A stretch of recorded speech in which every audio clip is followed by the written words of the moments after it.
মুহূর্তেই সর্বস্ব হারিয়ে পথের ফকির লস অ্যাঞ্জেলেসের মিলিয়নিয়াররা।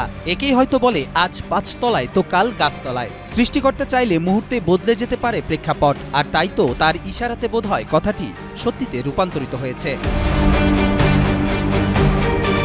আমেরিকার লস অ্যাঞ্জেলেসের দাবানল জ্বালিয়ে দিয়েছে বিলাসী ধনীদের সাজানো বাগান ও বাড়িঘর। এর মধ্যে ১২,০০০ বাড়িঘর ধ্বংসস্তূপে পরিণত হয়েছে। সবকিছু ওলটপালট হয়ে যাওয়ায় কোথাও আশ্রয়ের স্থানটুকু খুঁজে পাচ্ছে না এই আমেরিকানরা। দাবানল থেকে প্রাণে বাঁচতে সেখান থেকে পালিয়ে আশ্রয় খুঁজছে এসব মানুষ। স্থানীয় কর্তৃপক্ষ বলছে আগুনে ২ লাখের বেশি মানুষ ঘর ছাড়তে বাধ্য হয়েছেন। লস অ্যাঞ্জেলেসের ৮২,৪০০ মানুষ এলাকা খালি করার নির্দেশের আওতায় আছেন। এছাড়া আরও ৯০,৪০০ মানুষকে গতকাল এলাকা খালি করার সতর্কতা দেওয়া হয়েছে। পশ্চিমে পেলিসেডসের আগুনে ২৩,৭১৩ একর এলাকা পুড়ে ছাই হয়ে গেছে। অন্যদিকে ইটনের আগুনে ১৪,১১৭ একর এলাকা পুড়েছে। ক্যালিফোর্নিয়ার ফায়ার সার্ভিসের তথ্য অনুসারে গতকাল লস অ্যাঞ্জেলেসের পূর্বে সান বার্নার্দিনো কাউন্টিতে নতুন করে আগুন লেগেছে।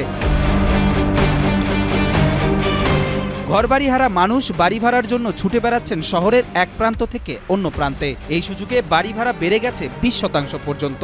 একটি ঘর এখন সোনার হরিণ। দাবানলের পরবর্তী চ্যালেঞ্জ বাস্তুহারা মানুষের বাসস্থান। সেটা এখন লস অ্যাঞ্জেলেসে অধরা।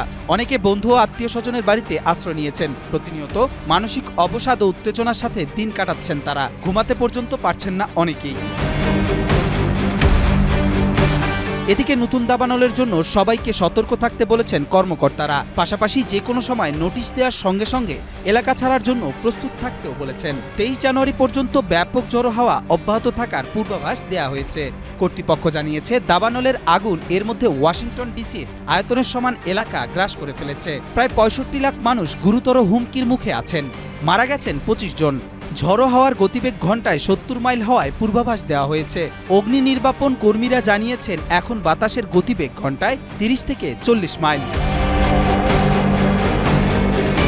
কবি চৌধুরী জয়, মাই টিভি।